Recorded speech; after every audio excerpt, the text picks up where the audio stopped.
Tonight, it's part 2 of our salute to Van Halen and Rockline. You know, we started this 2 shows back-to-back tradition with Van Halen a few years ago, and now they won't come on the show unless they get 2 of them back-to-back, you know. Well, live and let learn. You want to comment?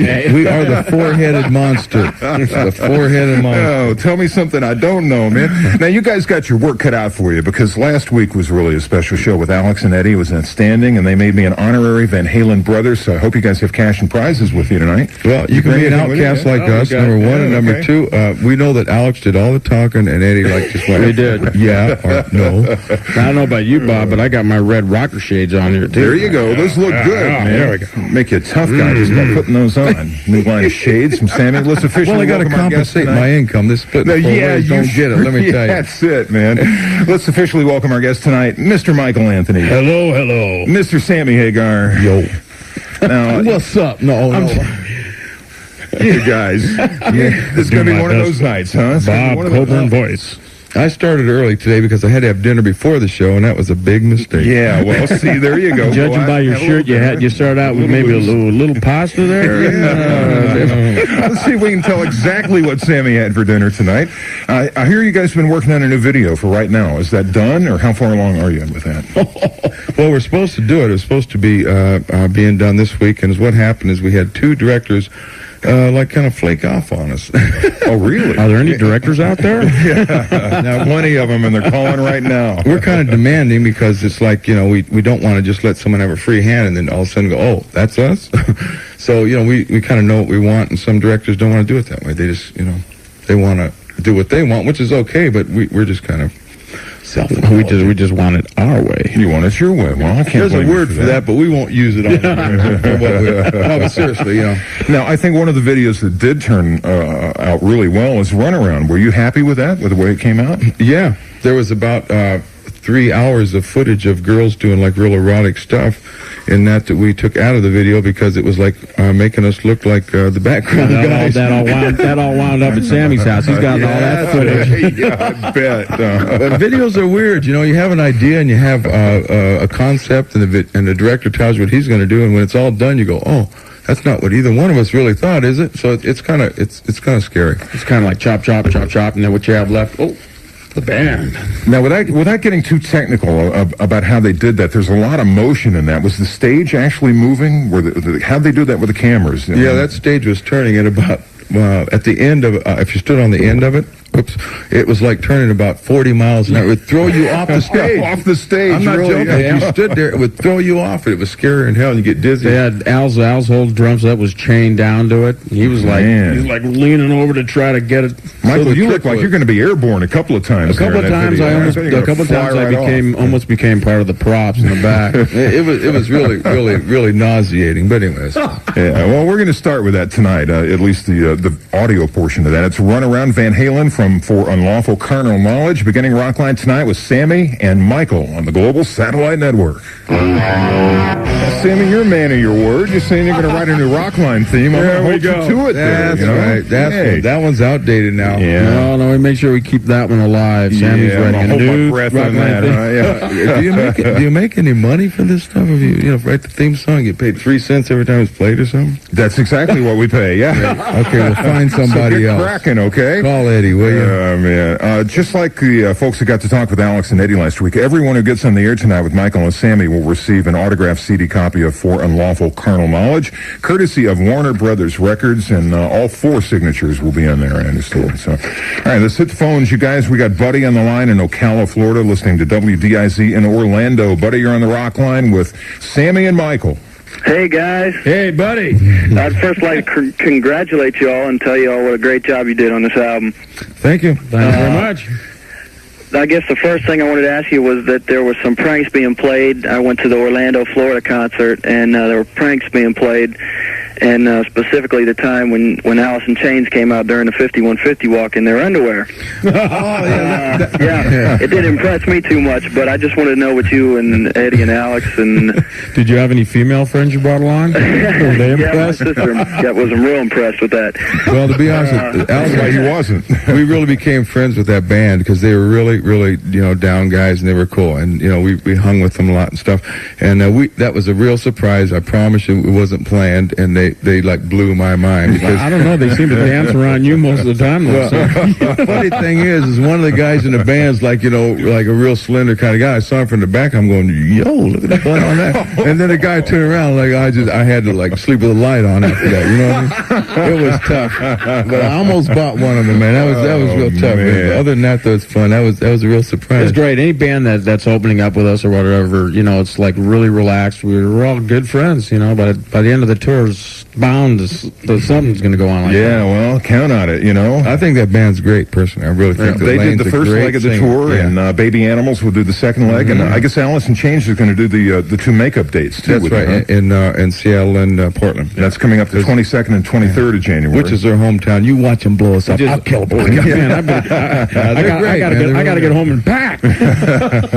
Now, Alex it was Eddie, I guess, that said last week that the reason that you postponed those dates and rescheduled them was he was afraid you would go up there and play, and that Sammy would say, "My voice isn't good. We'll do a makeup show here in the future." So, these boys got a little bit of free show paranoia. But no, I really lost my voice in Canada, and I did 4 shows that were really the first one's about 60%, next one about 50, then 40, then 30, and I said, that's it in Tacoma. I announced it on stage to the band and to everyone that this is the last show. So I just couldn't do it. It's real tough. It's real stressful. Yeah, but they're headed your way up in the Pacific Northwest there. Buddy, thanks. We're going to talk to John now. He's in Chico, California, listening to 93.9 KFM. Hi. Chico. Hey, how's it going? Hey. Great. You going to college up there, bro? I went and seen you in Mountain View. A great show. Oh, your hometown. Shoreline up there. Yeah, Shoreline. A couple good ones. I think they were great, too. Oh, yeah, I enjoyed them. Hey, I want to know, in your days with Montrose, did you learn anything that made you a better musician or singer? Well, actually, I did. Back on you, Michael. Mike learned how to play bass in that band. To be honest with you, I learned that after that band that I would never play in a band situation. The reason I was a solo artist for 10 years after that is because I said I'll never play in a band where I'm not in control over who I play with, and I will only play with people I like as friends. That's what I learned from that band, and that was a great band, but it was, we weren't friends, and we became enemies, and it was like really, really ugly. The last year of that band, it almost, cured me of ever wanting to play rock and roll again. But anyway, that's what I learned, as well as Ronnie was a great guitar player, and I learned a lot from him. I stole some good licks, man. Yeah, there you go, John. Thanks for calling. It's Brian's turn now. He's in Arlington Heights, Illinois, listening to the Loop FM 98 in Chicago. Brian, you're on the Rockline. All right. Hey, guys, what's going on? Brian, what's happening? Oh, Mikey's drunk. I saw you guys last summer. It was beautiful. Over at Poplar Creek. Hey, Mike, you're from Chicago, right? Yeah, my hometown. All right. South side. Anyways, I was wondering, Sammy, since you've joined the group, I was wondering, is your writing style changed, the whole group? And, do you guys find it harder or easier to write as years go by? Easier. It's harder for me in a funny way because lyrics, you kind of get into the point where you don't want to say the same things over and over again. It's hard to find inspiration. But the writing has totally changed for me because I've always, before, wrote music and lyrics and everything. And now I just write the lyrics and the melody, and the band writes the music pretty much. And it's different for me because I really concentrate on it, and I start getting, like this last album, I got really, really hung up on it to where the lyrics started getting to be, I'd rewrite each song about 10 times. I'm going, Sammy come in and go, well, this is the 10th version I've got for this. I'm telling you, it's becoming stressful, just writing, changing one word here or there. But anyway, I think it's gotten better from being in this band. My writing has definitely upscaled in this band, and I think the whole band's writing better songs personally. But you had a title for everything on this. First 10 minutes you heard everything, didn't you? That since I joined this band, that's been it. Pretty much. You should have the one where he said, oh, that's pound cake. Exactly. Just nailed it. No. I always walk in about 2 hours late to this studio, and the band is like about, into the tune a little bit, the music, and I walk in, I hear it for, I swear, 5 minutes, I go, that's Pound Cake, that's Pleasure Dome, that, I name them, and then I go back and try to write the lyrics. Did you come up with a couple of song ideas lyrically that somebody said, you can't do a song about that? I go back and come up with something else. And the other one that got a lot of flack was Pound Cake, really. Yeah, Pound Cake. Yeah. I changed the title of that 3 or 4 times. Now, I hear you have some feelings about Spanked as far as censorship goes, that they're stickering records, but anybody can pick up a 976 line and a little kid can call. Exactly. Originally, that was like a tongue-in-cheek kind of way of burning on censorship without bringing it up too strong, because it's an issue that's kind of over the hill now. But same time, it's really true. To me, they want to sticker a record that has a bad word on it. And it's like, I can sit there and watch TV and see this chick come on TV and go, hey, call me up and I'll do this and that over the phone. I'm going, well, what's happening, Mom? but the point is that, if my 7-year-old son called up and said, hey, what's up? She'd probably tell him, for $35 a minute or whatever. So the point is, it's like, it's really stupid. Censorship is so out of whack. Call her up on the Spank line.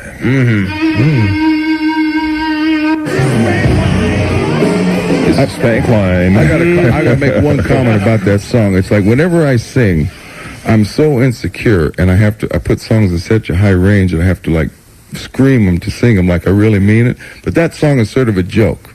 But I can't sing it. You can't sing it like that's it. That's right. I can't sing in a joking manner, so it sounds real serious, but it's pretty much a joke.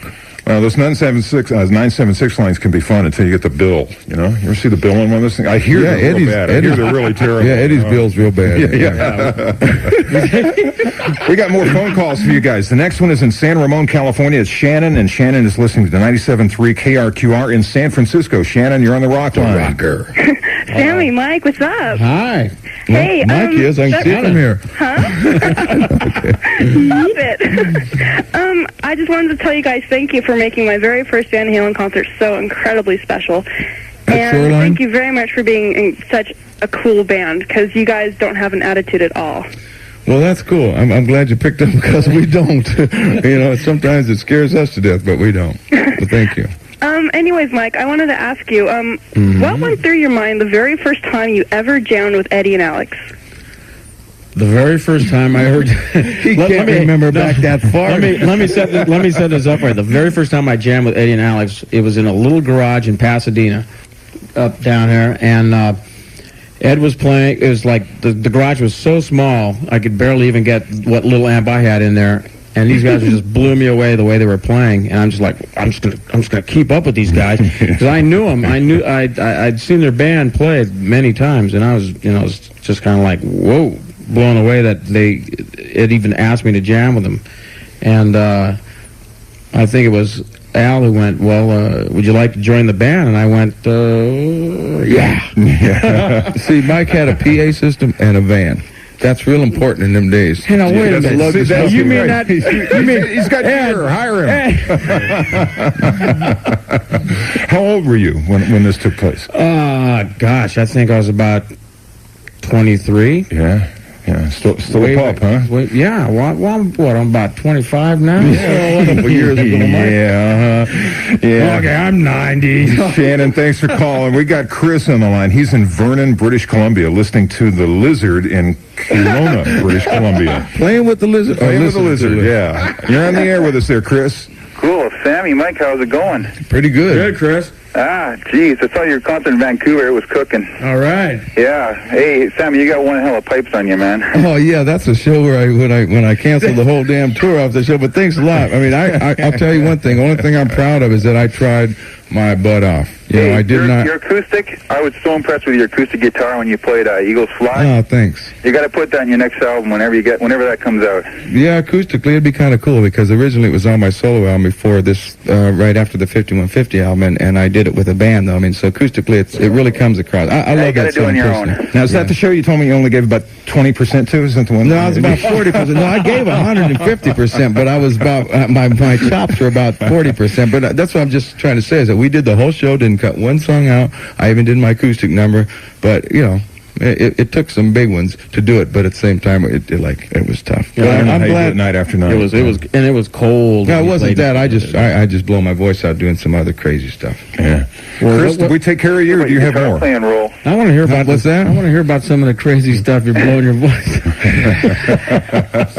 Let Chris have his turn, you guys. What's going on, Chris? Yeah, how do you feel about your guitar playing role? Ever since you joined Van Halen, you kind of been playing sidetracks to Eddie there, and I was kind of wondering how you felt about that. No kidding. What would you do?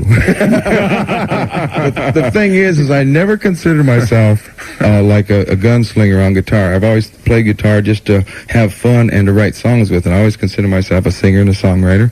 And I just play guitar in this band for fun when it's necessary. But it would be impossible. Jimi Hendrix would have to come back for this stuff to sing and play the stuff that some of these riffs and stuff that Eddie writes. So I don't know. I like the role I'm playing. I'm real comfortable with it. It's like it's easier than if I had to play and sing. It'd be real tough in this band. And I practice at home. I play for fun. I go out and I jam with blues bands and stuff like that. There you go. Chris, thanks for calling. We got Buddy. He's been waiting on the line in Studio City, a listener of 95.5 KLOS. Buddy, you're on. Hey, buddy, Sam? Oh, man. This is Buddy Love. Hey, listen, I'm gonna bust it. This is Eddie, everybody. He has no disguise. No disguise. Sam, what's up? You're the greatest, man. Ed, tell Mike that I know it, would you? What's up, Ed? What are you doing? You eating that chicken I cooked the other night? I cooked for these guys the other night. This is what happened to me. What happened? Oh, you mean it flew up out of your esophagus, out of your coffee table? Too inside, Ed. Come on now. We didn't blow your show for you now. Yo, Ed, how about our jam, though? How about the jam we had yesterday? Oh, man, it was silly. I was playing guitar, Ed was playing bass, and Alex was playing drums, and it was one of the worst bands you've ever heard in your life. I know. Well, you need a better guitarist. No, I thought it was a rhythm section that suffered myself. Well, hey, I'll tell you what, man, it sounds like you guys need some help. You want me and Al to come by? Yeah, come on down, will you? Right, like about 10:30. No, about 10:30. Yeah, what time's the show? 10 o'clock? We'll go and have 10 after California time. We'll go and have a drink. Eddie, you got to work on your disguises there. You didn't get 2 words out, man. Yeah, no. Eddie, come on, Eddie. You gotta get Mike never lets anyone talk. Come on, Ed. You're cutting in on the real people's time here. Hey, wait. Oh, I gotta go. See you later. You got somebody cooler in the front porch. Ed, you will see me later, too, Ed. You will see me later. You will see me later. We'll see you like right Thanks, after the Ed. show. We're taking a time out. We're coming back. Come back with us, all right? Toll free, 1-800-344-ROCK. That's the number to call. We're talking rock and roll on the Rockline on the Global Satellite Network. Play Dreams from 5150 right now. Why aren't you guys doing this live? Well, it's so funny. When we put this set together, we're playing about 2.5 hours, and we tried to just pick a few from each album and mainly play the new album. This song, I don't know. I love this song. It's really hard to do live because it's a keyboard song and it's a guitar song, and I can't play guitar and sing it. I can barely sing the damn thing to start with. But I don't want to have to be singing it. I want to do this song bad, but it's a tough song. I can't explain it. It's one of them songs that kind of doesn't fit anywhere. Yeah. It like throws the vibe too sideways. When the song's over, everybody's like all serious and nice, like yeah, and then the next song is like, it doesn't match with it. It's a weird song. I love the song. It's one of the greatest, uplifting, probably most inspired song we've ever written. It is. One of the most inspiring songs ever, I think it's real important. From 5150, Dreams, Van Halen. It's Dreams from 5150, Van Halen on Rockline. We're with Sammy and Michael from the band. A couple of concert dates quickly. We mentioned the first two, the 22nd and 23rd in the Pacific Northwest. Also, coming up the 28th, they're back in Dallas again. This time you got to pay to get in, though. Free all the time back there. Sammy's voice will be having. Then Austin, Texas on the 29th to 31st. They will be in Houston at the Summit. Then February 2nd, the Myriad in Oklahoma City. Wichita, Kansas on the 3rd. Then Carbondale, Illinois, the 5th of February on the 7th, Riverfront Coliseum, and that is in Cincinnati, of course. We have more calls for you. We're going to head to Tokyo Bay this time around. Yumiko is on the line, a listener of Bay FM 78. Welcome to Rockline. Hello. Hello. Hi, Yumiko. Hello, Michael. This is Japan? It's Japan. Yumiko. Cool. Mm-hmm. How are you? I haven't seen you guys for a long time in Tokyo. It's been a while. It's been a couple years now. We haven't been on tour, though. It's not like we've been neglecting Tokyo. Just that we didn't go on tour. It took us 3 years after that tour for a break and do the album and blah, blah, blah. Now we're on tour in America, and hopefully we'll come back over there. What's your question, Yumiko? My question is, everybody in your band has a lot of money now, so what's the motivation that keeps the band going? Well, it never was money to start with. That kind of ends like with your first hit. Honestly, I'm not joking. It really it isn't. If that's your motivation, then once you get that, you get lazy. to me, my motivation, which is feeds off this band, it is to get better and to always hold my weight. It's like almost like ego, but not ego like, hey, I want to be somebody. Like, hey, I want to impress these guys. I always want to be better every time they hear me sing. And it's like, it's respect between each other and also love for what we're doing, what we chose to do in our lives. And to be honest with you, it's very honest answer. And money has been 10 years ago. Ever since I was a little kid and picked up a tennis racket and pretend like I was playing bass, I said, that's for you, huh? It's fun doing what we do, to be honest with you. It's more fun than sitting around your house, looking at the ocean beat at your door or whatever. It's more fun than anything, and it's a kick. And in order to keep doing this on the level we're doing it, we have to remain good. And I think we really try to be better each time out. And so you challenge each other, just we by, really just by do. being and ourselves. Mutual respect, That's great to hear you, Miko. Thanks for the call. We got Drew on the line in Denver. 106.7 KAZY is our station there. Drew, you're on the show. How's it going, guys? All right, Drew. Great, I'm rich. Is it cold enough for you? But it don't matter to you, right? Well, I wish I was rich too, man. Yeah, I wish. Well, if it doesn't matter to Sammy, maybe he can mail you a little check. I'll take it. I'm not But I'm a senior at East High School in town, and an anti-drug, anti-alcohol multimedia presentation sponsored by Taco Bell and Pepsi was shown at my school. No commercials. Right Now was in it. And I was wondering how Van Halen became involved in this project. I didn't know Van Halen was involved in it. Neither did I, but that's great. Yeah, first of all, yeah, go ahead. No, no, it's like the endorsement side of it. You're talking about Coca-Cola and Pepsi, whatever. It's like, we've never endorsed anything like that, and we kind of don't do that. And so other than that, I would just, Mike, anyone in this band would always endorse anything that has to do with mankind bettering themselves and, what's good for people, but not necessarily make a bunch of money for somebody. For the song to be used for a good cause like that, too, that's great. Yeah, you can't argue with the cause. Drew, thanks for being on the show tonight. And I am pro that, Drew. And we're going to talk with Sean, who is in Richmond, Kentucky, listening to 98 Rock Double Q in Lexington. And Sean, you're on the Rockline with us. Hey, guys. Hey, Sean. Looking forward to seeing you guys in Cincinnati and Louisville coming up. Oh, yeah. You got tickets for both shows? Both shows. Going to be a back-to-back. There you go. All right. There you go. Road trip. You be the little judge. road trip for you. Yeah, road trip. Funny how these Van Halen shows are always back-to-back, Guys, a lot of controversy has come up over some of the rap musicians. I know sampling other people's music. I know you guys were involved in a lawsuit with a particular rap act that used the main riff for "Ain't Talking About Love." I never did hear what came about with that. What happened with that lawsuit, and how do you feel in general about people stealing other people's music? Well, if they steal it, they should pay for it, to be honest with you. But it wasn't to do with me. That was to do with the other guys. So maybe Mike. I think the band probably got paid for it in the long run, but only because it was the guys were saying in the band. I think that they weren't the band that stole it. Were saying, "Oh, we didn't steal it." It's like, well, come on, man. What do you think we're stupid? I think they should pay for it. How many bars was that they were using? Yeah. I just think they should pay for it because not because people need more money, but because it's just, it's like, because hey, it was someone else's and they took it. Exactly. It's walking in somebody's house and saying, hey, I like that couch. I'm going to just borrow it, okay? It's going to be in my house. But I'm not going to bring it back. Yeah, it's going to be in my house for a while. Yo, what's up? Is the suit settled, Michael? Is it over with? Yeah, it's over with. How much did you make, Michael? I made enough to buy this bottle of wine. And that's about it. Sean, thanks for the call. All right.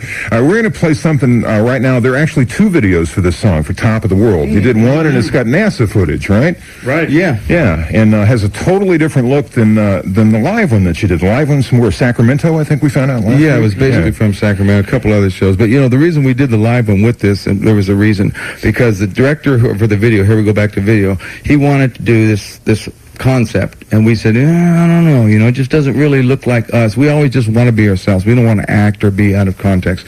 So we said, well, let's have a backup. We'll let you do that, but we want to do that as well, and then we want to have them both to show. Like, this band is, I think we're complete jerks. We do not cooperate. We do not cooperate with record companies, management, nor video directors, nor anyone. But the point is that we're very self-indulgent. We just want to be what we are. We don't want to have our fans think that we're like trying to do something to get bigger or to do this for any reason. So that's why we did the 2 videos. Well, no wonder you can't get a video shot. Your own cooperative with the director. Two guys are pissed. You guys, good grief. Well, this is taken right off of the video here. This is recorded live in Sacramento, top of the world, Van Halen on Rockline on the Global Satellite Network.